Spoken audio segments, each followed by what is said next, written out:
anakmu miliknya Allah. Kamu kalau anakmu diapa-apain sama orang lain, kamu terima apa enggak? Kamu enggak terima. Kamu marah sama orang yang berani ngapa-ngapain anak kamu. Saya kasih tahu, Allah marah sama orang tua yang berani ngapa-ngapain anaknya. Allah seakan berkata, anakmu bukan milikmu, anakmu adalah milik aku. Kamu berani-berani terhadap hambaku, aku akan murka padamu.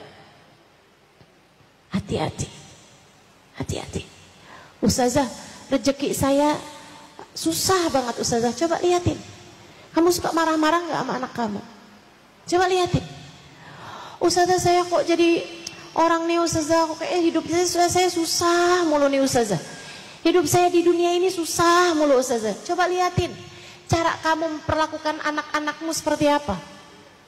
Bu, kamu jangan salah. Kamu jangan mikir bahwa itu enggak ada sambungannya, itu nggak ada kaitannya, sangat berkait.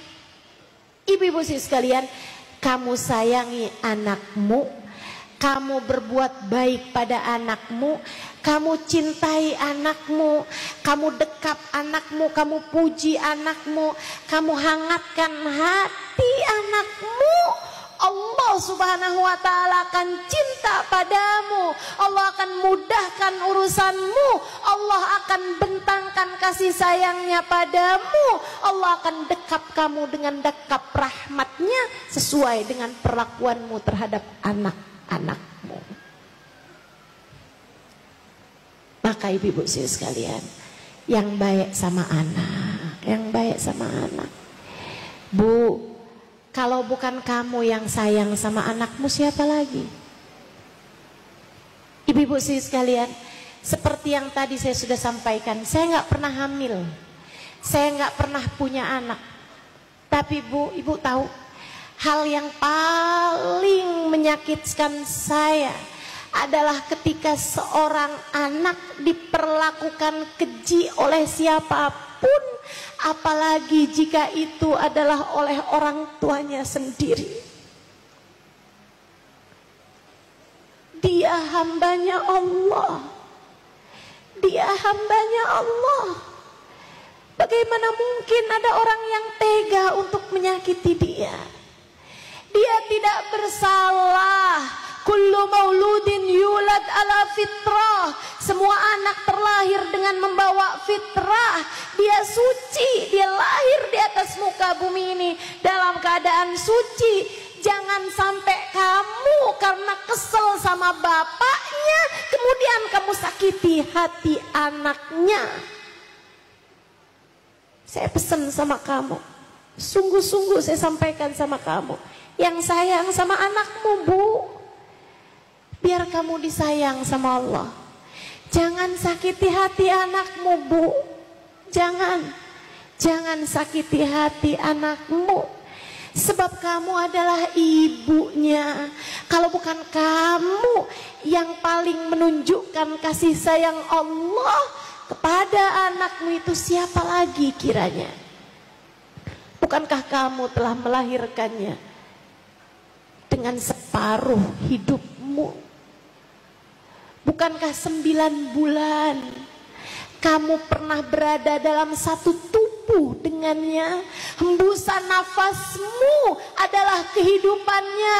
Makanan yang kamu makan adalah santapan dan jamuan Allah baginya.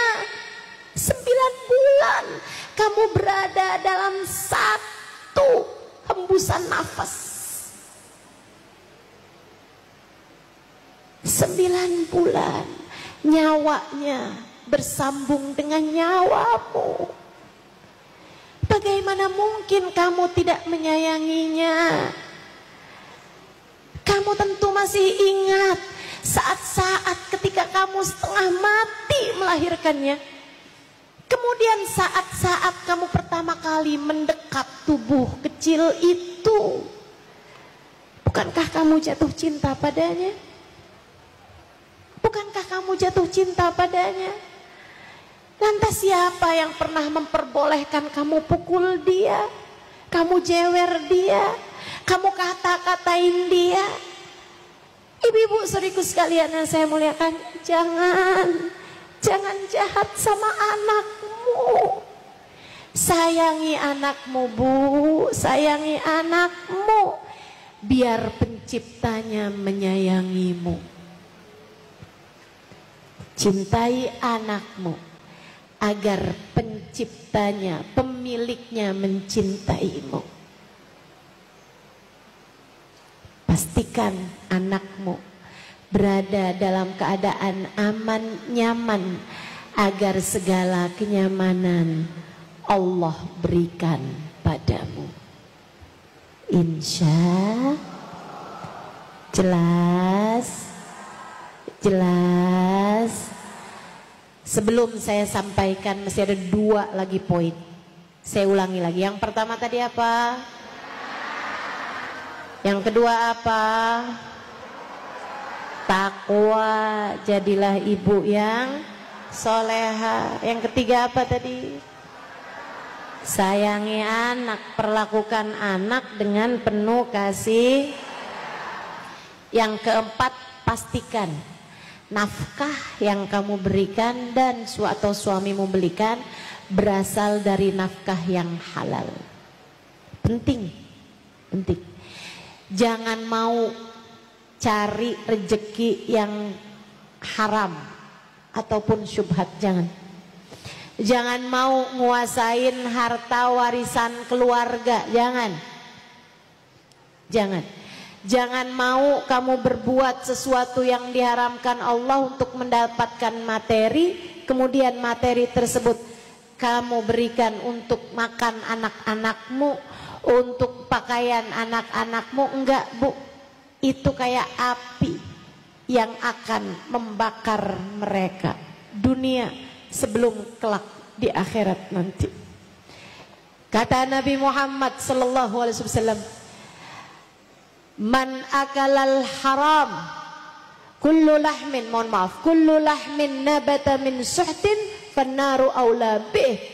Kata Nabi, semua darah daging yang terbentuk dari sesuatu yang haram, maka neraka adalah tempat kembali baginya.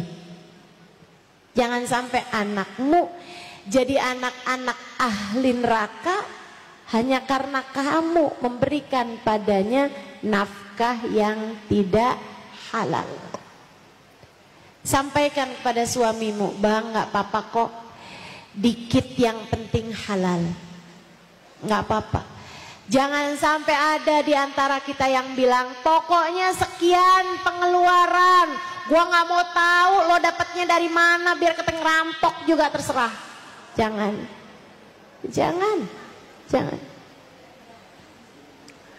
Sampaikan kepada suamimu, penting bagi kita buat jaga hidup kita dunia akhirat. Penting bagi kita jaga kehidupan anak-anak kita dunia akhirat. Pastikan bahwa yang masuk ke dalam diri kita adalah yang halal. Dari nafkah yang halal, dari kerja yang halal, dari uang yang halal. Insya Allah kita usahakan semaksimal mungkin. Sebab katanya Asyibli, man akalal halal ata'at jawarihuhu sya'am aba, wa man akalal haram asat jawarihuhu sya'am aba. Siapa yang masuk makanannya halal akan taatlah anggota tubuhnya, mau atau tidak mau. Dan siapa yang masuk uangnya itu haram, makanan yang masuk dalam dirinya adalah dari uang yang haram, maka akan bermaksiat dan berbuat dosalah seluruh anggota tubuhnya, mau atau tidak mau. Maka ibu-ibu sekalian, kalau kamu lihat, Ustazah, ini anak saya ini udah bener loh Ustazah, padahal saya udah didiknya dengan benar, saya nggak pernah ngomong kasar sama anak saya, tapi kok ya anak saya kok bandel, kok nggak denger ucapan saya, kok dia nggak nurut sama saya, kok dia nih kerjaannya ngerjain yang nggak bener mulu nih Ustazah. Coba periksa nafkah yang masuk ke dalam dirinya. Coba periksa kerjaan suamimu, kerjaan dirimu untuk mendapatkan nafkah. Apakah apakah ia dari jalur yang halal ataukah masih ada yang syubhat apalagi haram masuk dalam rizkimu tersebut. Hati-hati, hati-hati. Pastikan rizkinya rizki yang halal. Ibu-ibu saudaraku sekalian yang saya muliakan, yang terakhir, ibu, yang terakhir, ibu-ibu jangan pernah nyerah urusan anaknya dalam masalah mendoakan dia. Ini pesan saya sangat berpesan padamu. Kayak apapun anak kamu, jangan pernah nyerah sama anak kamu. Jangan sampai datang waktunya, atau jangan sampai ada kamu dalam situasi di mana kamu bilang, saya udah nggak sanggup lagi deh sama dia, saya udah nggak ridho lagi sama dia, udah saya putusin, saya keluarkan dia dari kartu keluarga. Jangan pernah nyerah sama anakmu, Bu. Kayak apapun aja kesalahan dia, kayak apapun aja dosanya, kayak apapun aja tingkahnya, akhlaknya, kamu boleh marah, kamu boleh kesel, tapi kamu nggak boleh nyerah.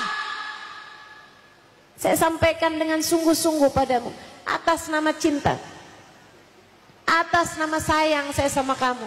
Sebab kamu adalah umat Nabi saya, Nabi Muhammad SAW. Saya ingin mendapatkan kasih sayang Nabi saya, karenanya saya menyayangimu, Bu. Saya sampaikan padamu, jangan pernah nyerah sama anak kamu. Saya minta tolong sama kamu. Semarah apapun kamu sama anakmu, jangan pernah kamu mengangkat tanganmu kemudian kamu bilang, ya Allah saya nggak ridho sama anak saya. Jangan pernah. Jangan pernah. Saya minta tolong sama kamu. Semarah apapun kamu sama anakmu, kalau kamu dalam keadaan seperti itu, saat kamu berdoa kamu bilang begini, ya Allah saya memang marah sama anak saya ya Allah, tapi saya ridho sama dia, maka ridhoilah dia ya Allah.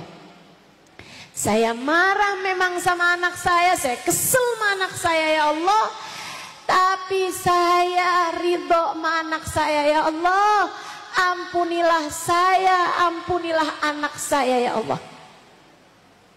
Bimbing saya biar bisa jadi ibu yang baik buat anak saya.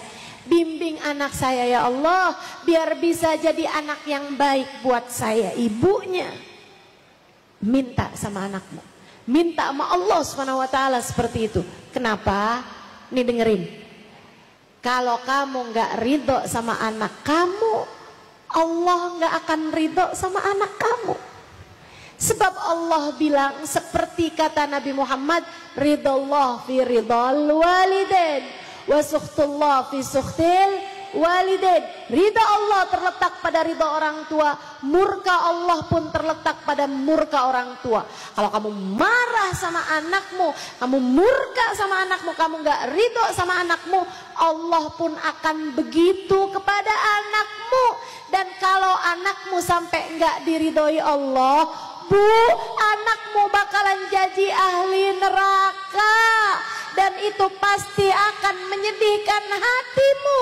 Dunia dan akhirat dia akan semakin jauh dari ridha Allah, dia akan semakin jauh dari hidayah, dia akan semakin jauh dari surga.